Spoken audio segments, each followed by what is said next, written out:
Devaya, Ono Bhagavate Vasudevaya, Narayana Namaskritya Naram Chaiva Narottam, Devim Saraswatim Vyasam, Tato Jayamadire, Nastapradeshu Bhagaveshu, Nityam Bhagavata Sevaya, Bhagavata Bhakti Bhakti Bhakti Krishna Swadama Bhagavate,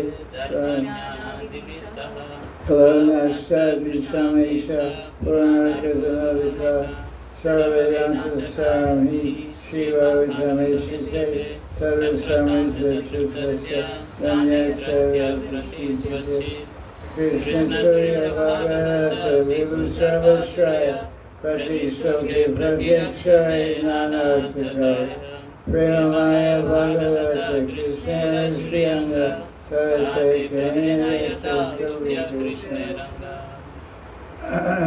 Srimad Bhagavatam ki jai, Maharaj Srimad Bhagavatam ki jai.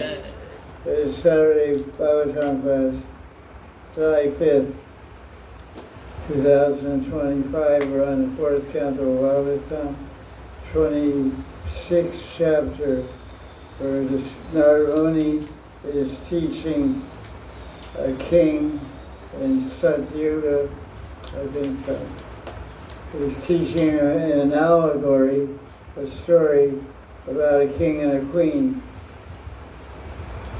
And so the king is hearing about a king and a queen and understanding the nature of his own situation, that he's in Maya and he's doing so many yajnas and killing so many animals, and he's going to get so much karma for all that karma kanda activity he's doing to get benefits. Has to pay for that also.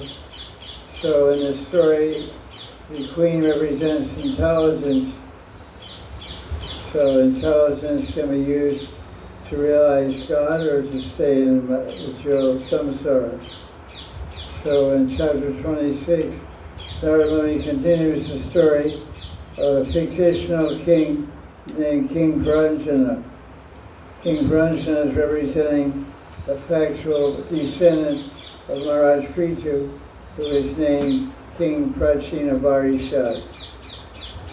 So it says he went hunting and killed so many animals for sacrifice. And then he talks about yajna and who can be killed and who can't be killed. In verse 11, he was exhausted. It says, read the Sanskrit, text 11.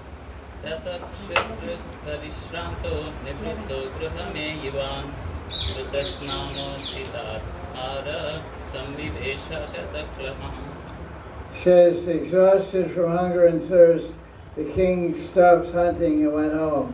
He took a bath, ate, and took rest. Sounds pretty common. But it means, everything is metaphorical, everything has meaning. So to say he was exhausted from hunger and thirst, Vishnu says this means he was feeling agitated and disturbed by remembering his sinful acts. So he started following rules of Dharma, and he called Brahmins to suggest atonement, prayaschitta, he could do to counteract his sins. And he gave up all meat and liquor and took rest. So Prabhupada has a commentary on this verse. We can take a look at that commentary.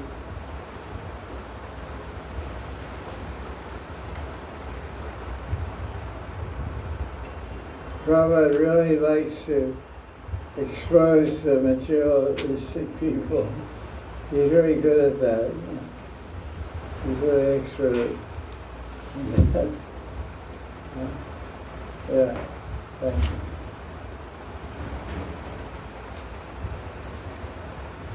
Prabhupada's commentary on verse 11, chapter 26, 4th Canto. A materialistic person works hard all week. He's always asking, where's the money? Where's the money? Sounds like a wife more than At the end of the week, he wants to retire from working and go rest. So King Pranjana was very tired from hunting animals in the forest. And so he went home. Gita describes materialistic people as being duskriti, bad action, bad actors. Dus means bad, kriti means action. Acting badly. When a person understands that they're engaging in wrong activities, they wake up if they're lucky. What did he say?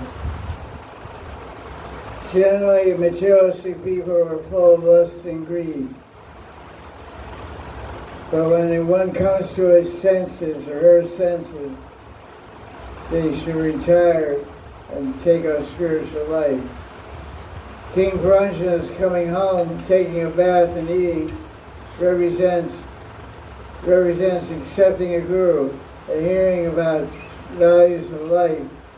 By doing this, you become mentally refreshed, just like after you take a bath, how you feel after taking a bath. So when you hear Hari Katha and wake up from illusion and start serving God or Krishna, then you feel a new life appearing in your consciousness. Like when you take a bath, you feel fresh and clean. So when you hear proper spiritual topics, it cleans out all the dirt and misconceptions from the mentality, and you start thinking and desiring in a new way, a spiritual, liberating way. So, when he becomes purified by accepting a guru and hearing about Hari Katha, after receiving diksha from a guru, one must stop all sin. Talks about food, eating proper food. There's a word in the verse, uchitahara, third line. It says, Snan, he took a bath, and ahara means eating. Ahara nidra maitran vayam. Eating, sleeping, mating, defending. That's what's going on here. You know it too well. Everybody knows all about that. Very familiar. Ahara nidra, especially. No one is exempt from that. Eating, sleeping. So he said, Uchita ahara. Uchita ahara is a special kind. Uchita means right eating, appropriate eating, which means not drinking liquor and eating meat, which Kshatriyas do, which is a result of fashion ignorance. If you give those kind of foods up, your higher consciousness may be awakened. One may become peaceful. If one is restless or tired, one can't understand God.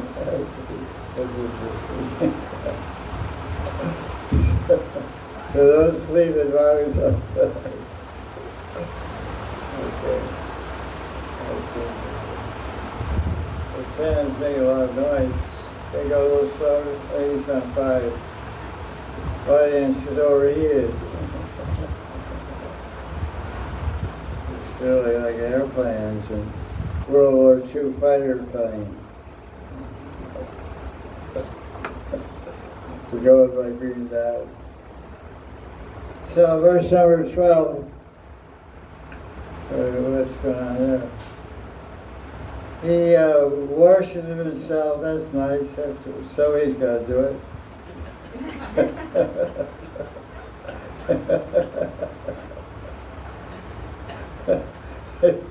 You can't get anybody else.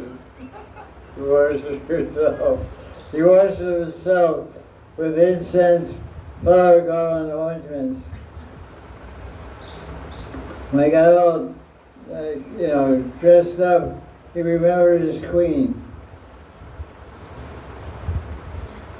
So it means that he worshipped wise people and purified himself by hearing Dharma Tattva and about Dharma and spiritual subjects. Because remember his queen means remember your intelligence. Don't lose your intelligence. Krishna describes that in 2nd chapter, 59th and 60th verse. Jayatam Vishyantam Sangha Sanchayate Kamat Kura Vijayate Krurvati Samaha Samaha Srinti Ridras. So when you forget everything, you forget your intelligence, you become stupid. Buddhi Nash. Buddhi becomes destroyed, so he destroyed his queen by doing nonsense and dharmic things. So now he's remembering Dharma, getting his intelligence back, getting his proper higher guidance of spiritualized intelligence. Okay, let's get along here. Verse 15. This says, if there's no mother in the house and no wife in the house is not attractive. It's like a chariot without wheels, a car without tires. Big and moderate, they go. Car without tires. I remember once we were in Las Vegas selling books at the airport. We had a house in Las Vegas. We went to the airport every day and sold books. 1975, you guys were flying in Mars then, waiting to come to Earth, waiting for Elon Musk to make a rocket ship. And the people in the airport didn't like us. Okay. Yeah. Okay. So they would make announcements every 5 minutes. Attention travelers, watch your wallets, watch your money. They're the solicitors in the airport selling religious books. Watch your money.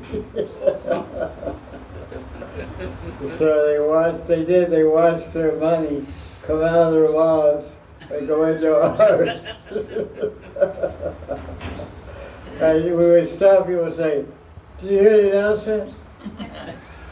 No. That's us. They're making announcements at the airport about the special drive we're doing. We're giving out these free books to all the travelers. The books on higher travel of the mind, traveling in the mind to faraway destinations.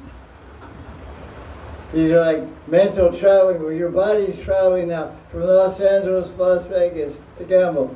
But this book will take your mind to another world. You'll be happy and peaceful. It's really a good book. Take it. How much is it? Oh, we don't sell it, we just ask a donation. Last guy gave $50. 50 bucks. I can't give 50 bucks. I can only give 20. Oh, okay. 20 will do. You make it sound like it's nothing,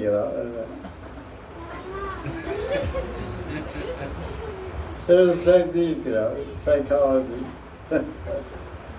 We're masters. Masters of it. Where's my psychology now? I don't know. I forgot how to understand. So Vishnu says, the mother is Bhakti, Vishnu Bhakti, and the wife is Dharmic intelligence. In other words, the wife means your intelligence when it's giving you ideas and guidance and discrimination based on Manu Samhita and books of Vedic and wisdom, Smriti and Shruti, which will help you get liberated from birth and death. Then it's a good intelligence, a good wife. It's a proper Dharma Patni. The mother is Bhakti, Bhakti Mata. Okay, let's go on here. 20, verse 20.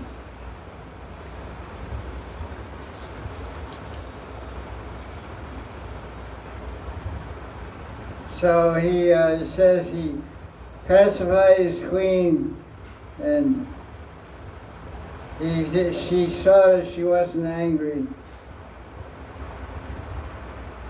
That's good.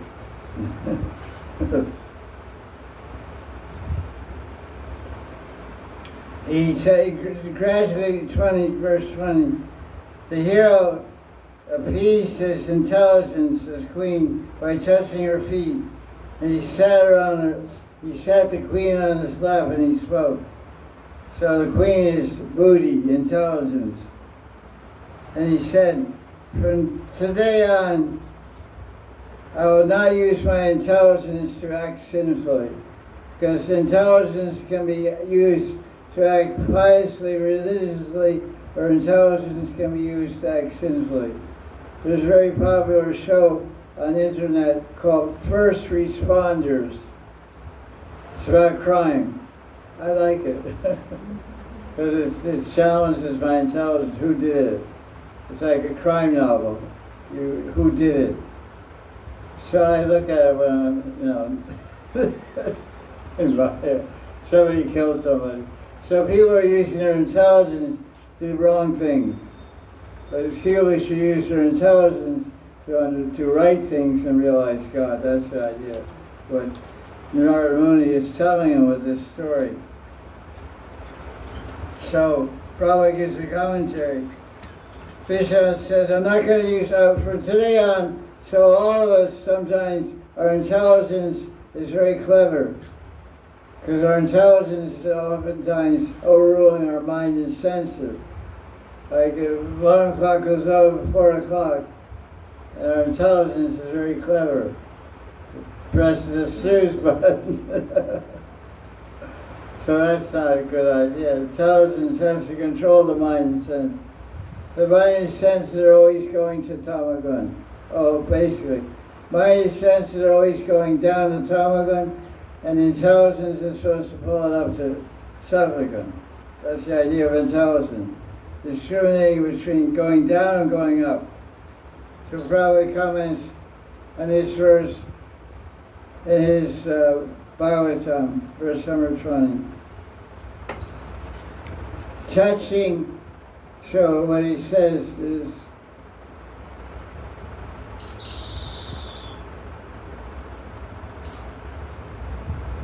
one becomes truly intelligent when they surrender to the Guru. Surrendering begins when one touches the feet of the Guru. By rendering service to the Guru, one begins spiritual life. Touching the feet of the Guru means giving up false prestige and unnecessarily puffed up position in the material world. Touching the feet of the Guru means, I am Das, you are my master. Oh, I added that. It's not there. This is Prabhupada's comment. It's quite different than what this time said. It's interesting, different angle. Oh yeah, he says the same thing. He says, her 2 feet intelligence represent giving up ahankar, respecting devotees. So Prabhupada is taking her to be him, or her, or whatever, the Guru. So that's very interesting because Prabhupada is the Guru, and he generally tries to see everything from the angle of Guru-disciple. His purports are very useful for Bhakti Bhajan, especially in Vaidhi Sadhana, because he draws everything to Guru and to disciple. So you say, that's me. Every commentary of Prabhupada in his books, you can see he's talking about you and the Guru. That's all based on spiritual life. This is a unique aspect of Prabhupada's book. It's speciality. Because Vishwanath, he's talking more like philosophy. It's not so much pulled down to this main point. When I read Bhagavad Gita as it is by ISKCON, by the time I got to the 4th chapter, I was convinced that I had to find a Guru and I had to generate Krishna. Because that's what Prabhupada hammers on every page. Every page says, generate Krishna, look for a Guru. Had to find a bona fide Guru, authorized Guru, proper parampara, all this stuff.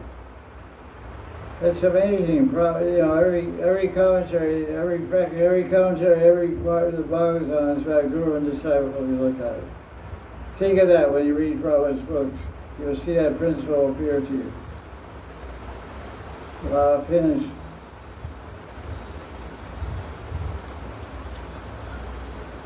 Those who remain in the darkness of material existence due to their false prestigious positions, so-called scientists and philosophers, are all actually atheists. And Prabhupada is like, he doesn't cut, and he's not too gentle. he tells us straight. They do not know the ultimate end cause of everything. Although bewildered, they are not ready to surrender themselves to the lotus feet of a person who knows things in their proper perspective. In other words, one cannot arouse Krishna consciousness simply by one's own mental speculation. One must surrender to a bona fide spiritual master. Only this process will help one. I really like Prabhupada's commentary. Look at verse number 23.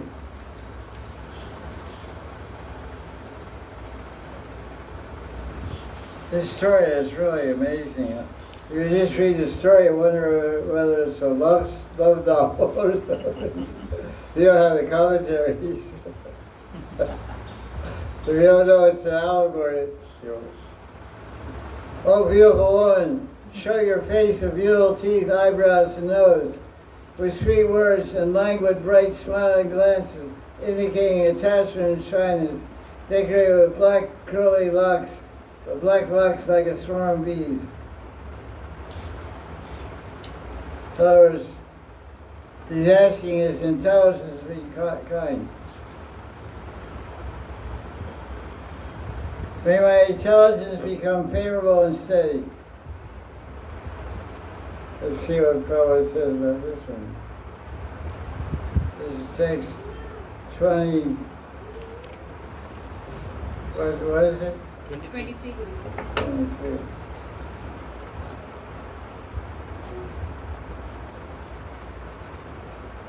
Wow, that's very commentary. Who has read this one? I only marked the last paragraph.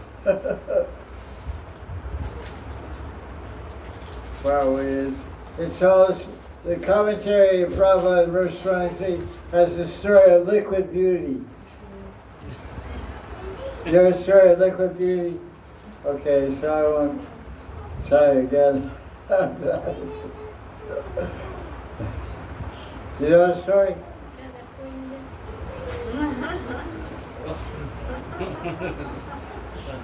No, it's not a story. That's a transcendental personality. Here, you can read the commentary verse 23 and know about the story of liquid beauty. You're solidified right now. You're solidified, but there's also liquid form.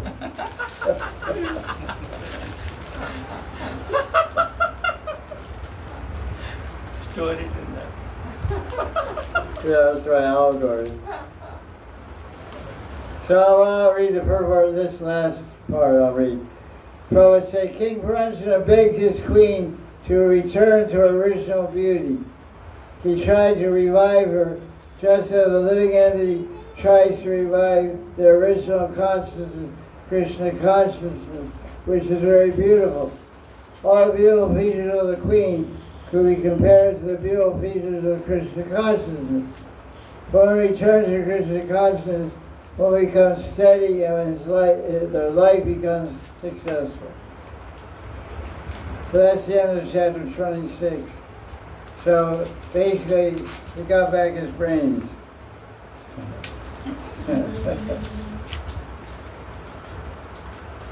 Look at verse 24, commentary on 496.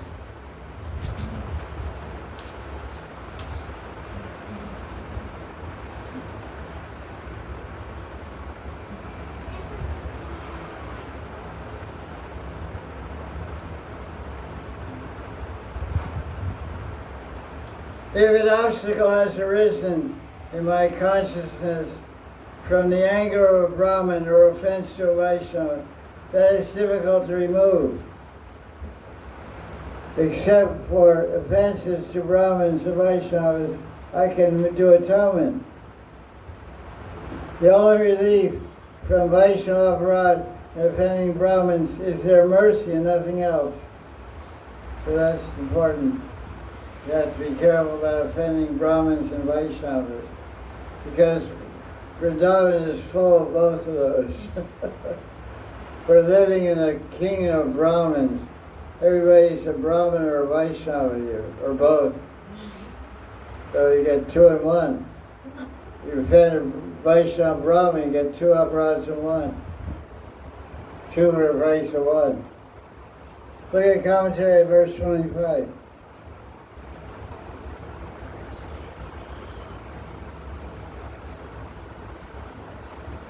He's still talking to you about his intelligence. He's praying for the king, Brunjana, is praying for the mercy of his wife. This verse 26, read that verse, that's a good verse. 26th verse. It's like 26, it's like Brahma Samhita. Tadde prasidhya kivishaya.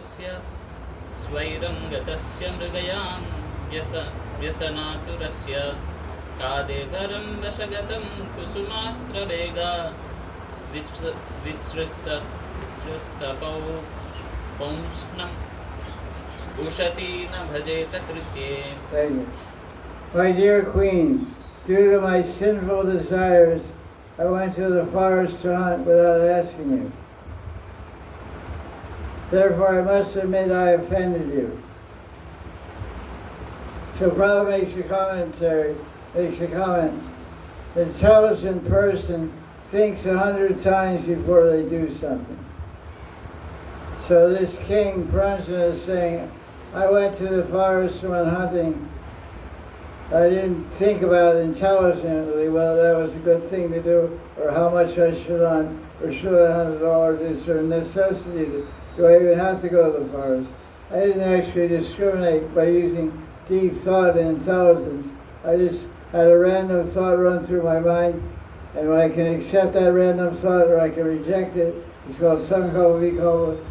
But if you exercise higher intelligence, then you would very minutely discriminate whether I should accept it or reject it based on knowledge gained from Shastra. I didn't do all that. I just felt, I feel like going hunting. I feel like doing this. Then you do it. Without applying intelligence, and you get the reaction. The new actions performed in passion result in misery, which is ignorance. Passion goes to ignorance. So people should move very cautiously in this world. Padam padam vivipadam natesham. Padam padam vivipadam natesham means step after step there's vipad. Vipad means problem, typical. Just you would think. I'm very aware that the idea of being thoughtful with every step. Because when I walk upstairs, sometimes I feel dizzy. So I walk slow. Every step I chant Hari, next step Krishna. Hari, Krishna. I chant like 64 rounds in Barcelona. Because we would have so many steps. I was mentally saying Hari, Krishna, Hari, Krishna. Every step I was saying, otherwise I couldn't walk. It's so difficult. So he's saying, oh, intelligence, please be pleased with me and stay in my heart. I am uncontrollable. I have committed sin by going hunting and killing. Good intelligence should be situated in him. He expressed this principle by a question. Just as a woman does not give up her lover who has done wrong, so intelligence should not give me up. Oh, good intelligence, do not give me up. So he's understanding the value of correct intelligence, good intelligence. So he's saying, please don't let me be foolish again. Many times we act foolishly, do the wrong thing, misbehave, or make a mistake which shouldn't have been done. So then we pray to Krishna, please give me intelligence. You're the intelligence of the intelligent. Please give me discrimination power and keep me from acting foolishly. So let's look at chapter 27. So now, Pranja enjoys life. Prabhupada calls the chapter Attacked by Chandavega, the city of King Pranja, and the character of Kalakanya, means the daughter of time. The virgin daughter of time, Kalakanya. Prabhupada said, Pranja enjoys life. I mean, there's a Bhagavatam says, chapter 27, it's about household life with proper behavior and intelligence ruled by Dharma.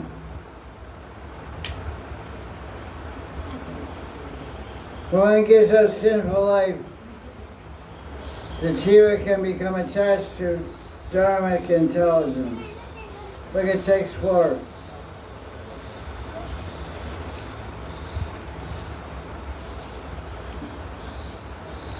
It's all kinds of metaphors. The king lied down on the pillow of the wife's arms.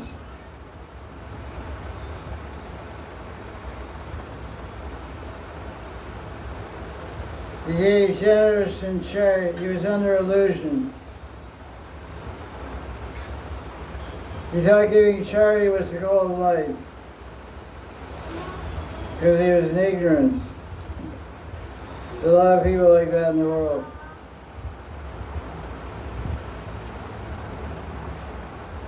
So, the spiritual meaning of this verse is given by Vishnu. His intelligence, when it's guiding one according to Dharma, is good. You can get liberation that way.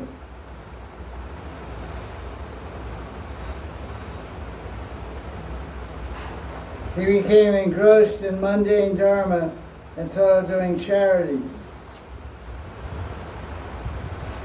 But he was in ignorance because that's not the ultimate dharma. The Sanatana dharma means for mukti. Dharma, calm, moksha. But he was involved with Karmakanda, Vedic Shastra, and want to give charity, promote art, not be interested in Sanatana Dharma to strive for mukti liberation. So it goes on like that, all the different desires. And somebody, the Gandharvas attacked him, represents time, days and nights. He was getting older by the day and night. The city is his body, verse 13 and 14. So the days and nights were plundering and taking away his body. His life was disappearing. So it pretends it's like Gandharvas attacking his city. And it goes on. It's like a long story. You read it? Got any question on it? Look at verse 30.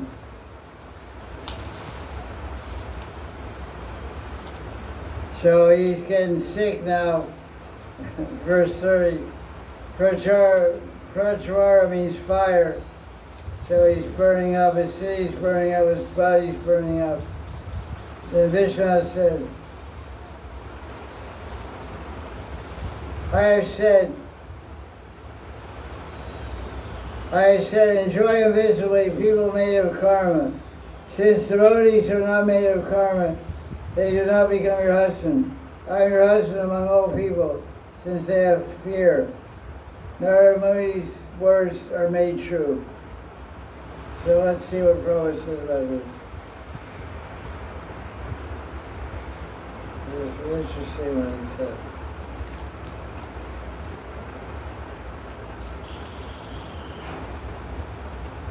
Actually, this story of King Prajna is the story of us. That's what we're supposed to understand. We're here in this world. We can make dharmic choice or adharmic choice. We can act piously or impiously. We can progress or devolve or evolve. And we fall into Maya. We get attracted to the wrong things. We act stupid. We don't use our intelligence. It's like a wake-up call for everybody, not just some story that has no connection with us. It's very connected with us. The Prabhupada's commentary. The word Prajvara, Dwara means fire. Like Vishnu Dwara, the weapon, the fire was, I think it was a cold weapon, fighting Shiva. Shiva was fighting Vishnu for Banasura, and Shiva released a fire weapon, and Krishna released a cold weapon called Narayan Astra, and it froze Shiva. It froze the demon he created to burn up Vishnu. It's in 10th Canto Bhagavatam, Dorka Lila.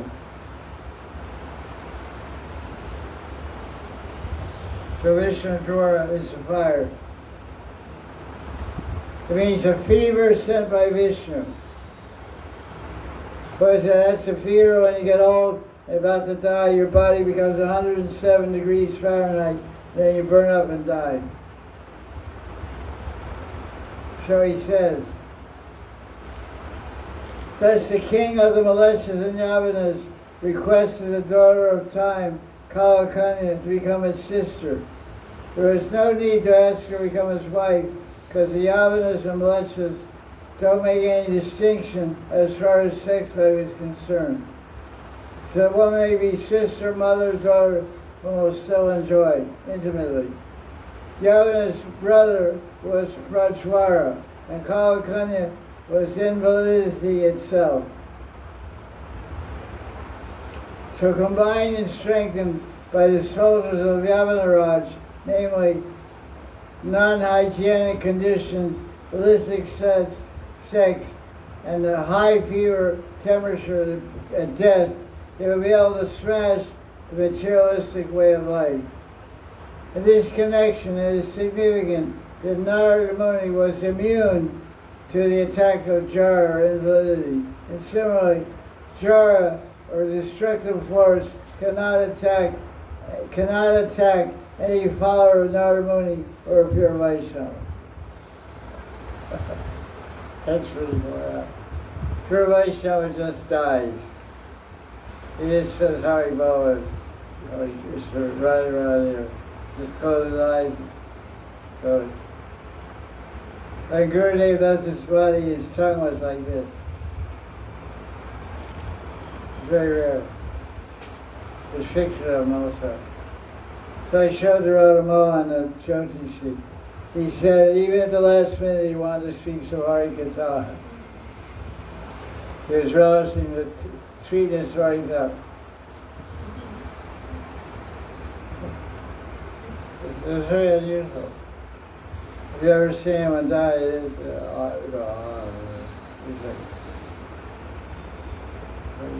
I saw him. He left at 7:30 in the morning. He got to ashram Radhakunj about 9 o'clock. I was there. So, okay, that's chapter 27. Is that? Yes. Okay, 28. There you have it. What's chapter 28 title?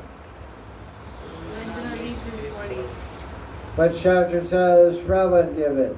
Pranjana becomes a woman in his next life. Why? Thinking about women. Yeah, that's the problem.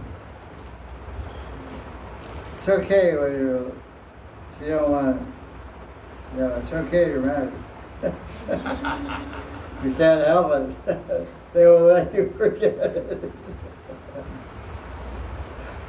They will let you not think about that. You say, I'm not going to think about the Lord. You're going to think about me.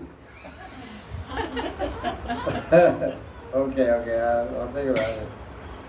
What do you want to say? So Maharaj said, now the method of giving up the body is described until verse 24. Okay, you ready? This is it. This is the departure lounge. Okay, everyone boarding flight from Delhi to Visakhapatnam, go to the departure room, departure lounge. Everybody dying, go to the departure lounge.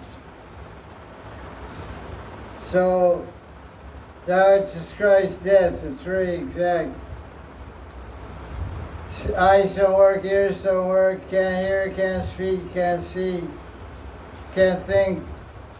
Sounds good, huh? Sometimes you feel like that in life. I don't want to see it. I want to think anything. Try to become eternal and forget everything. And it talks all about that stuff. You read it all. I read it also. Because, we're all going to go through this ourselves. So. We'll have our own trip. Final trip. So that's it, verse 28. He finally died, he was born again as a princess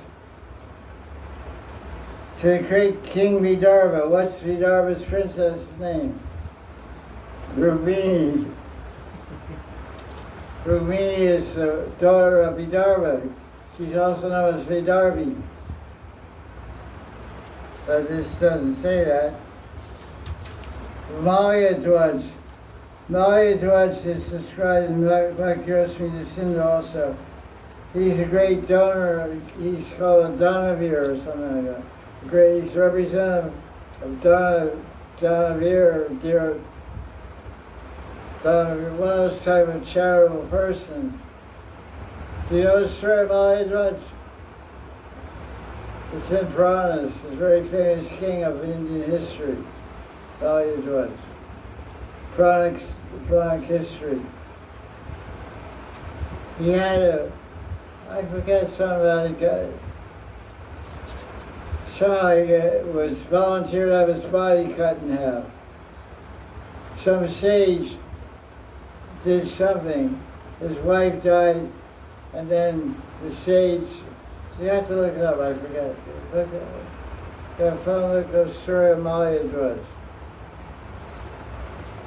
Some sage said, you want your wife to come back to life, your sons have to cut your body in half. So they were reluctant to do it. So then the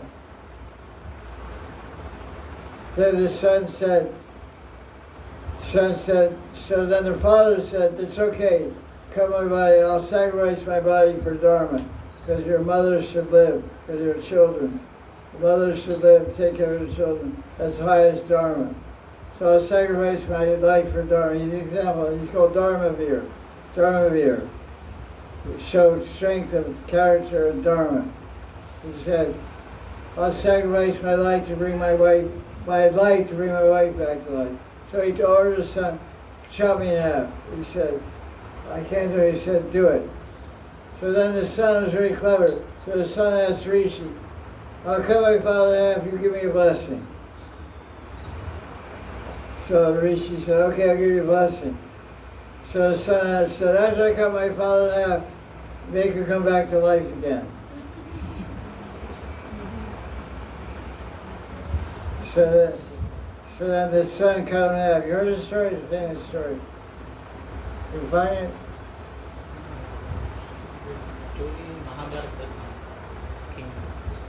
Look up this Maya Georgia. M-A-H, right?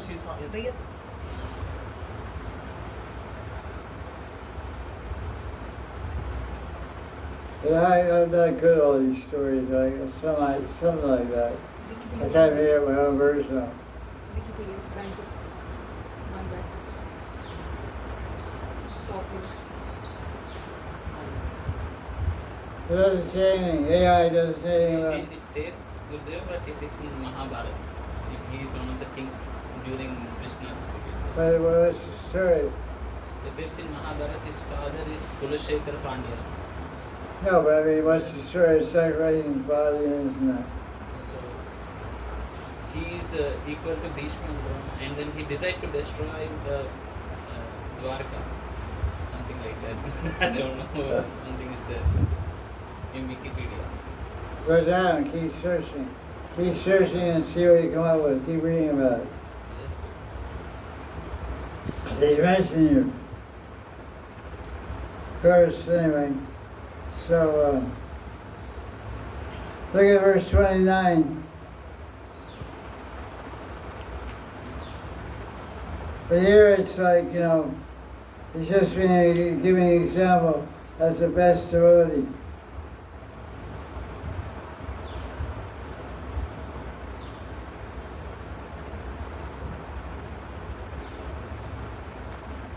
Okay, let's keep going. In verse 30. Nice commentary by Vishnu.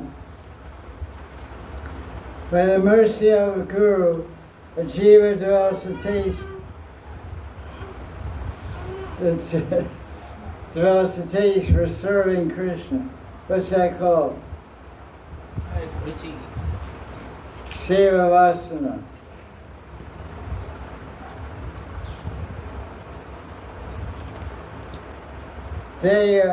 So the 7 sons were born. Who are they? Shravanam, Kirtanam, Vishnu, Smaranam, Padasevanam, Arsanam, Vandanam, Dasyam. Because friendship and surrender are difficult, they will come later on. Prabhupada has commentary on this also.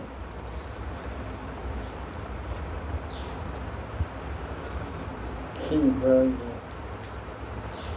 Okay. Nothing about Bali to us, huh? What'd you find? Read it. Very big book. Yeah, just read it and just scan it and speak summary. See what I'm talking about. Son and this, maybe I forgot, I don't know. Hard to forget stuff like that. Malayadhwaja was the son of Kulashekar Pandya, and his consort is Kanchanmala, and he was unable to conceive any children. In attempts to beget a child, Malayadhwaja conducted many Vedic sacrifices. Finally, in the middle of such ritual, 3-year-old girl with 3 breasts emerged from the flames and sat on Kanchanmala's lap. The girl, in fact, was goddess Parvati, who had taken birth as Kanchanmala's daughter. Malayadhwaja was sad because he was not blessed with son. Just scan it until you get to see anything you want to talk about that. Anyway, whatever. Yes, that's good. Okay, we'll skip it. Look at verse number 30. There's your book, you have a book.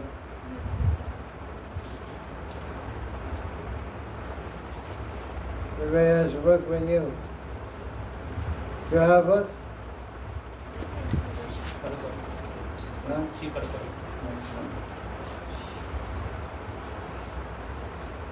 Look at the commentary. The devotee has no vision in life other than Krishna. And only 7 processes of bhakti were listed. Sakyam and Abhinavadam come later. Devotional service is 2 types, Vidhi Marg and Rag Marg. The process of becoming friends with Krishna and sacrifice everything belongs to Rag Marg. Friend of Krishna. That's interesting.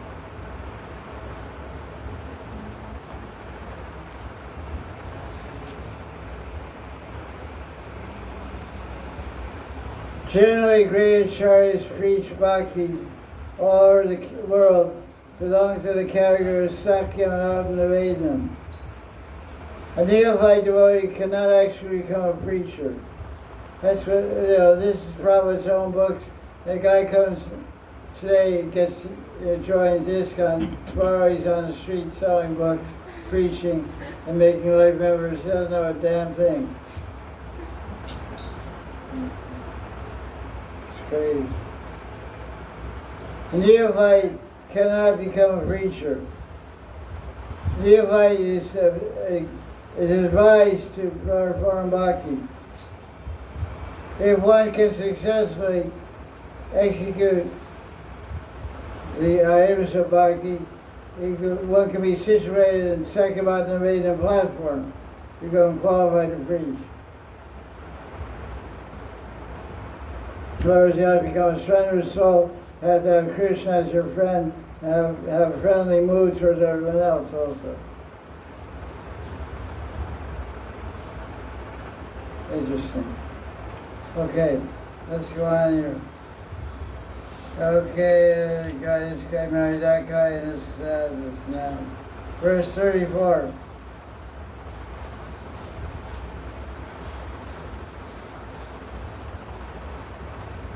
The disciple engages in the Guru by hearing and chanting. Oh, one thing I want to say, let me ask the question. There's 9 limbs of bhakti.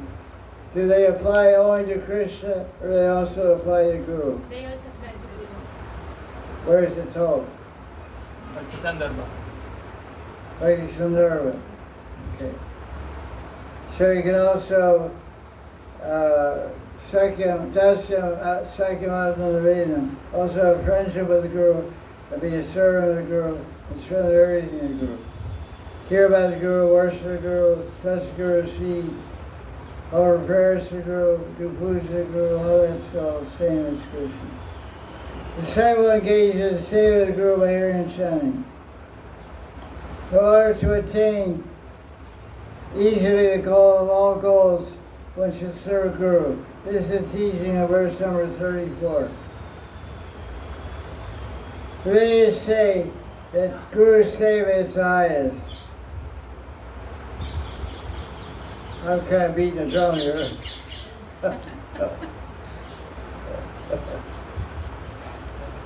Gotta remind you guys,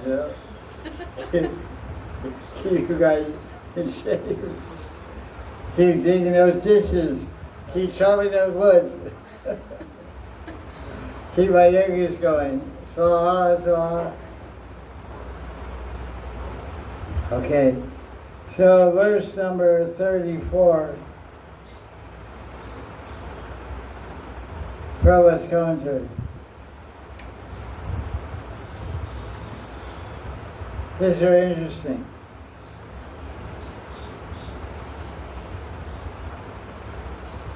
Just as a wife follows the husband in the Vanapras stage of life, when the spiritual master retires from Nirsam and Bhajan, some of the advanced devotees follow the Guru, engage in personal service. In other words, those who are very fond of family life should come forward in seva of the Guru and abandon the so-called happiness of society, friendship, and love. A verse by Vishnu Chakravarti is significant in this regard. Yasya prasada bhagavad prasada. The disciple should always remember that by serving Guru, one can easily advance in Krishna Bhakti. All Shastras state, by serving Guru directly, one can attain the highest stage of perfection in Bhakti. There's a word in the verse called Madhira. What does Madhira mean? Wine. Madhira means wine. Intoxicating beverage, liquor, means intoxicated. Drunken eyes. So there's Madhira Ikshana. Ikshana means what? Actually, Chakshu. We already went through this 2 years ago. Aksha, Chakshu Dhanadeva, Aksha. IKSH, it all means eyes. So Madhira Aksha, it says Madhira Ikshana means drunken eyes, eyes rolling in intoxication. So the Yoga Swami comments. If one's eyes become intoxicated on seeing Thakurji, one may be called Madhirakshana. Unless one is advanced, one cannot fix their eyes on Thakurji.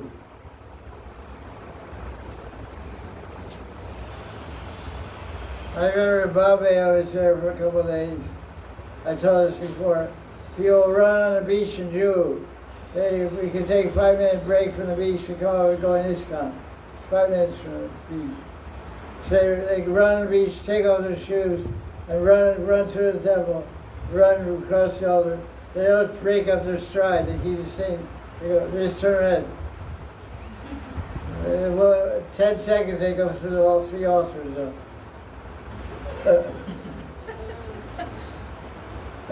They go out and put on their shoes, go on the beach. So funny to watch. Oh, movie stars and stuff like that. Many movie stars live there. They don't look at the deities. They don't get Madhirakshana, eyes rolling intoxication. So unless one's advanced in bhakti, you can't stare at the deity. That's nice. Prabhupada makes that point in Jiva Goswami's commentary. Now verse 42.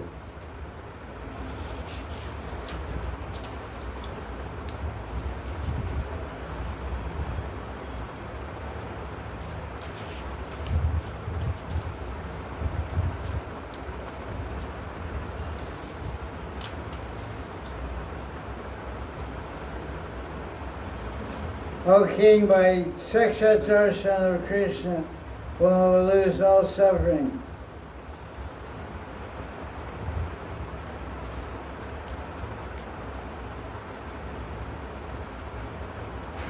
So he attained love for Krishna, and Vishnu explains about when prema arose. Very nice commentary. So, read the Sanskrit. Pare Brahmani Chapmanam Param Brahmana. No, the whole thing. 41, 42. Sakshat Bhagavatoktena Guruna Harina Nrupa Vishuddha Jnana Dipena Spurata Vishvato Mukham Pare Brahmani Chapmanam Param Brahmatatatmani Vikshamano Vihayeksham Asma Utararama. Sakshat Bhagavat Ukta, or say, Uktena, means instructed, Uktena Guru. The Guru instructed about directly Krishna.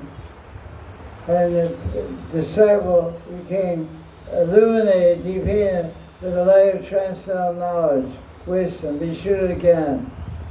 Then he had Swarti, he got a darshan, Swarti, of Vishvatamukam.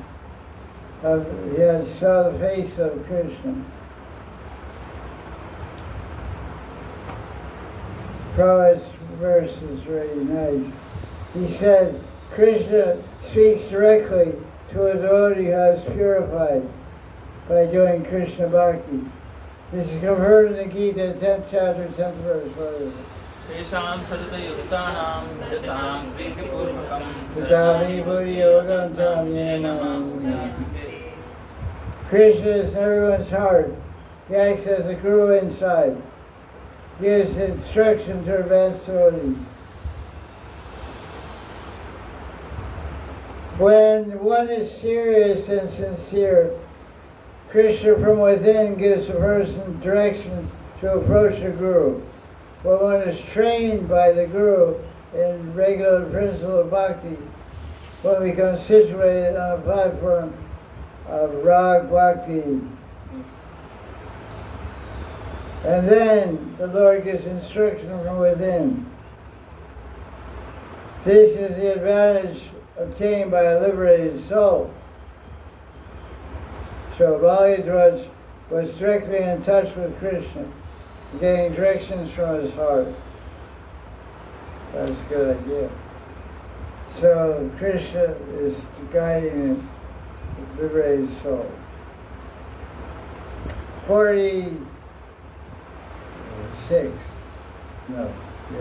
7. 40. So now he dies.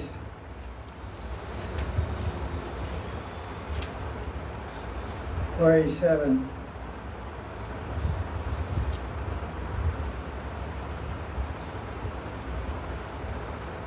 Talking about Maharaj died. He was the Dharma Guru Pati. He was the Guru Pati of his wife. He was the Guru of his wife. He died. So Vishnu talks about when the Guru dies, these of the world say what becomes laments and cries in separation. And 11:36.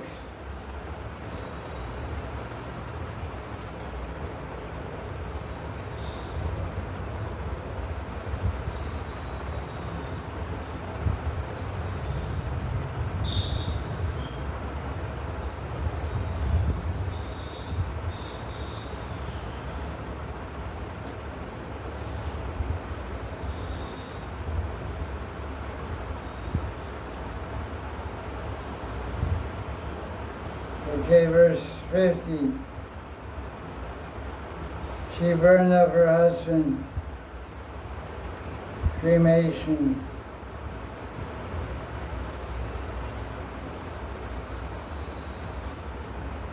And she said, Vishnu's commentary, that she can't, without her guru, she can't do her bhakti, so she wants to give up her life. That's what she's saying there. Prabhupada's commentary in this verse 40 or 50.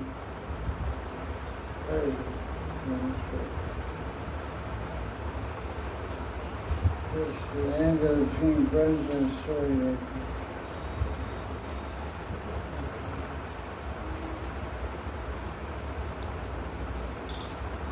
there. He makes an interesting comment on this verse.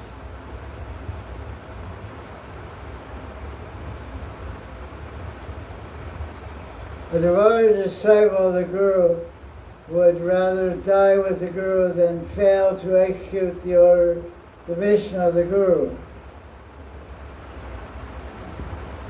Representative of Krishna establishes religious principles. It is the duty of the disciple to take charge of the mission of the Guru and execute it properly.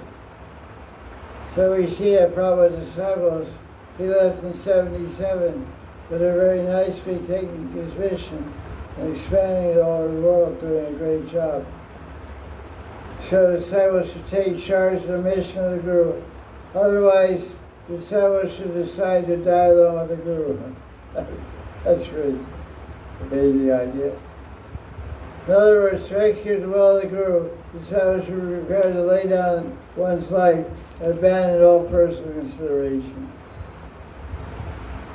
In other words, not die, but do whatever you're doing, just absorb and carry on the mission of the Guru. That's what it's saying. Okay, let's look at 51.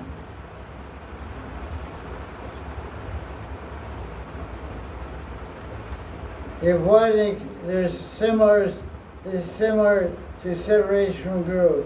If one experiences pain due to separation from Krishna, Krishna will appear. That's indicated here.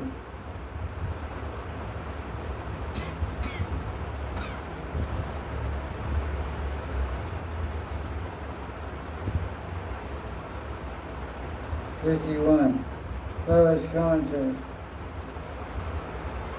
One becomes serious to follow the mission of the Guru. That is equal to seeing Krishna. This means meeting Krishna in the instruction of the spiritual master. That's a pretty interesting phrase. This means the disciple will meet Krishna in the order of the Guru. This is called Vani Seva. Vishnu Chakravarti says in his commentary, actually, Prabhupada once told, it's told in Prabhupada's Amrita, that when he read this commentary in Radha Damodar, in the Bhagavad Gita commentary of Vishnu, chapter 2, verse 41, Yavasya Kapuji Eke Akurandana, Purushaka Buddha Vyavasayana. When he read that commentary of Vishnu, about which I'll read now, he got convinced to go to America and preach. So in that commentary, Vishnu says that one should serve the words of the Guru. The disciple must stick to whatever the Guru orders, simply by following that, one will see Krishna.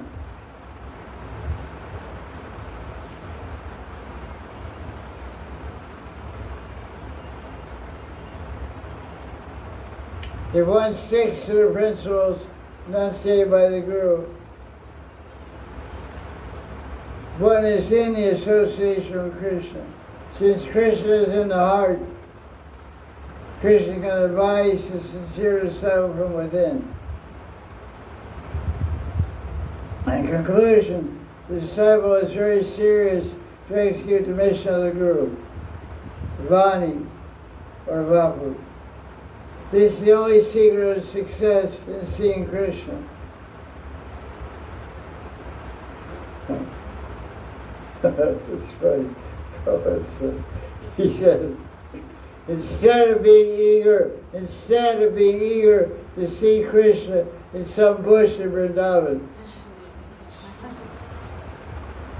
while at the same time engaging in sense gratification, if one sticks to the principle of following the words of the Guru, one will see Krishna without difficulty. Okay. Remember that. Okay, 52.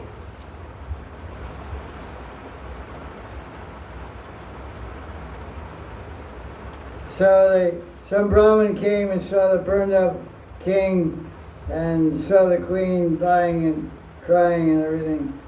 He said, who is this? And she says, he's my guru. He's my husband. And the Brahmin asked, do you know me? She said, you're a Brahmin. Who am I? You're my friend. How do I become your friend? So that means it was Krishna. So let's see what Prabhupada's commentary is on this one.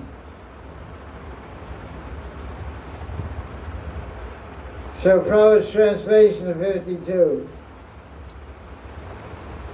Who are you? Whose wife or daughter are you? Who is this guy lying here? It appears you're lamenting for his dead body. Don't you recognize me? I'm your eternal friend. You may remember that many times in the past you have consulted me.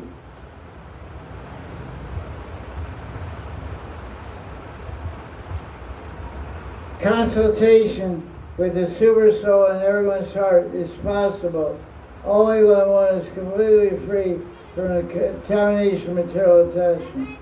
One who is sincere and pure gets an opportunity to talk to Paramatma in the heart.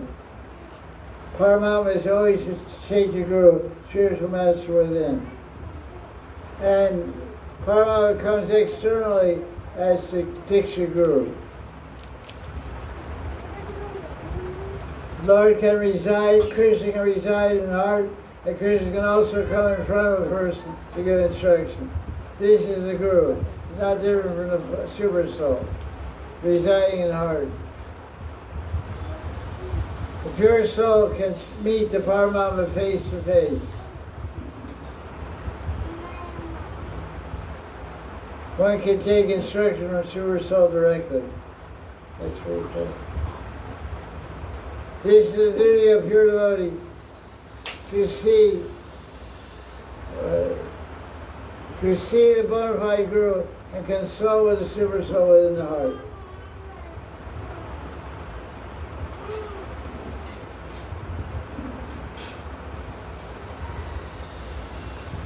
A sincere devotee who follows the instruction of the Guru certainly gets direct instruction from the Supersoul in the heart.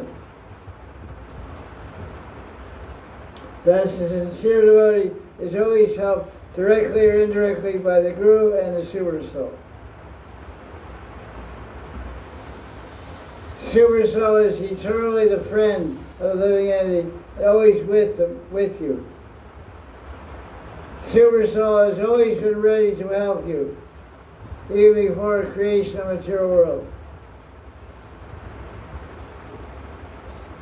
Supersoul has been with the living entity since before creation. Ave Vapsho Jiva Ke Jiva Bhutta Snatna Manasa Sani Johnny Prakriti Sana. So that guy's right there waiting in your heart. Have you talked to him? Have you met him? Where's the other guy?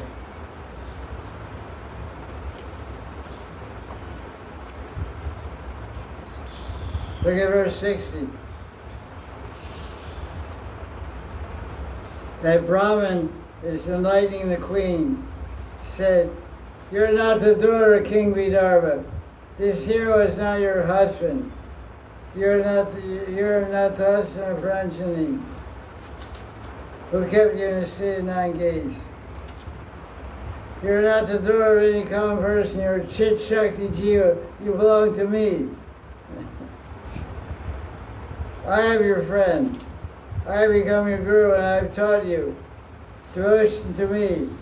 Thus I am your friend." So that's the truth. Wake up. 62. You and I are different, but you are not something different from me. See without anger. The eyes never see us in a faulty manner. I am Paramatma, you are Jiva. You are not anything else. You are not different from me, being a conscious entity. See with discretion, without anger. That's really cool verse. Let's look at verse 64. This verse 64 is a summary. It's about 2 swans. This verse is about a jiva not covered by external energy. What you understand, the highest goal is to attain Krishna Prem, become associate of Krishna. Anyone disagree?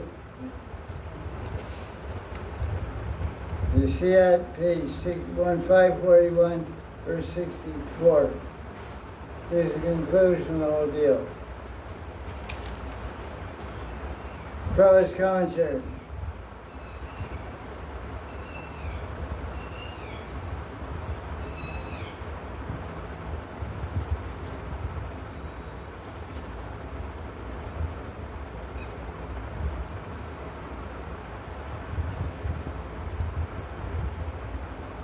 When one gives up the spirit of being individual enjoyer, one becomes situated in liberated state. The original position. These verses are spoken by Narada Muni, and his purpose in speaking them. What is the purpose? Let me ask you. Why is he speaking all these verses and Pranjana's story? Enlighten Prachina Darshan. What? To enlighten us. Oh, goodness. And who's going to read the Bhagavatam? Us. Yes.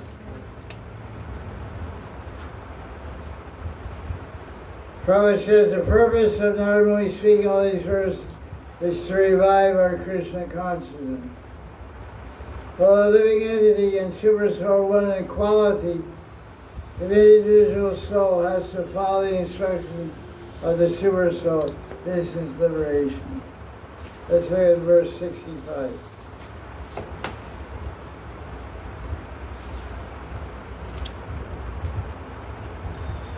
The end of the chapter.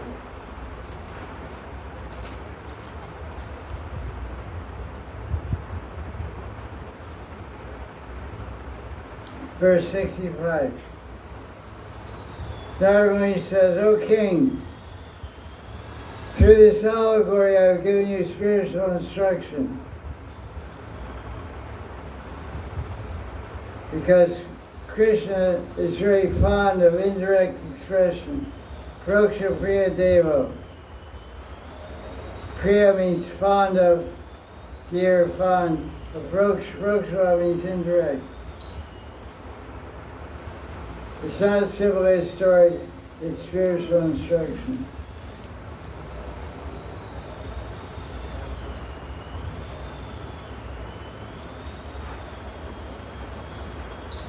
It's interesting, Prabhupada's commentary, I don't know where he got this commentary from.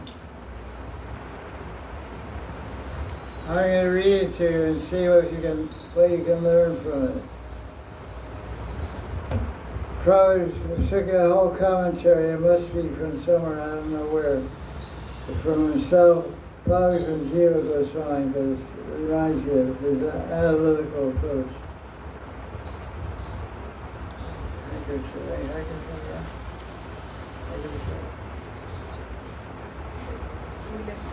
Oh, yes.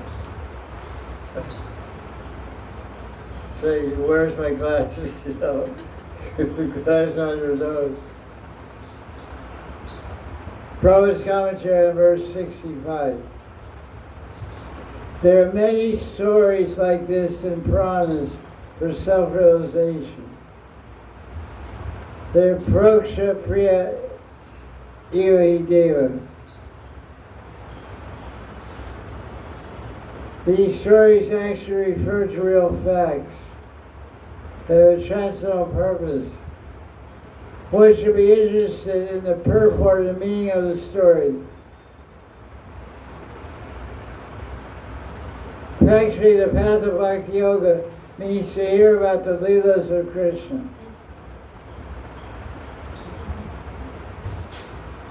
But those who are interested in hearing, cannot understand them, can better hear all these stories, like Narada narrated. Now it's an interesting commentary. There's so many commentary in Prabhupada's whole commentary like this. The following is a glossary of some of the most important words in this chapter. So this chapter 28 has 65 slokas. In those 65 slokas, Prabhupada has chosen 25 words and given meaning of those words, which he considers important. Let's go. Sanskrit class time. Adeshakari, actions resulting from sin. Agatsya is a money, right? What do you do? Sin. You swallow the ocean. He swallowed the ocean. Why? Sorry, why do you swallow the ocean? Bird's eggs. Because a bird approached him, that ocean swallowed my eggs. So he drank the ocean. You don't know the story. Prabhupada told the story. It shows determination in Bhakti Bhajan. A bird laid her eggs in the sand. And in the ocean waves, high tide came and washed away the eggs. And the bird said, hey, where are my eggs gone? She said, ocean, you took my eggs. I'm going to evaporate you. So the bird was a sparrow. So one beak by one beak was taking water and throwing out. So I had to throw all the water out of the ocean to get my eggs back. Until I get my eggs back, I'm not going to stop taking sips of ocean water. So the bird took one sip. I got so many came on and said, what's the problem? He said, the ocean swallowed my eggs. Those are my babies. Gopal!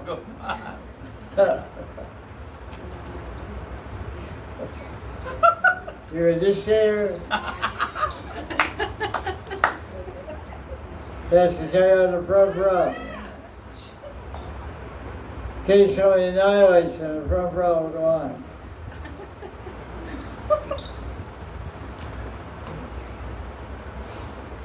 So Gotsamuni said, oh, that's terrible.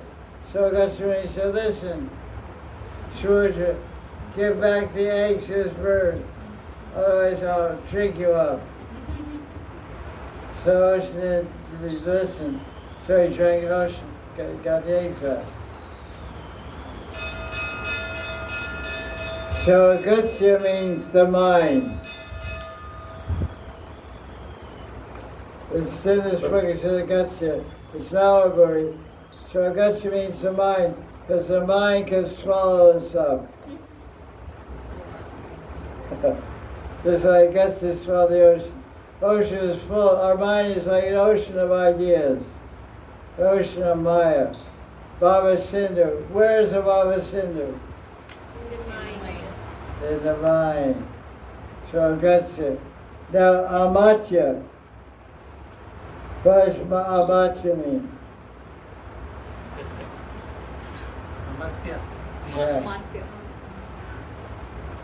It means the mind. Our Buddha. Various types of here in China. Millions of Arbuda.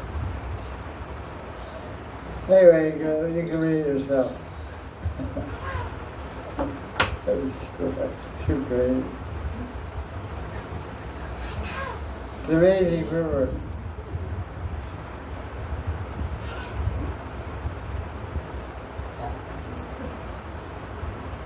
Okay, Srimad Bhagavatam ki jai. Next week, read chapter 29 and 30 and 31. It's more talks between Narada, King Prachna, and Babaji. Wow,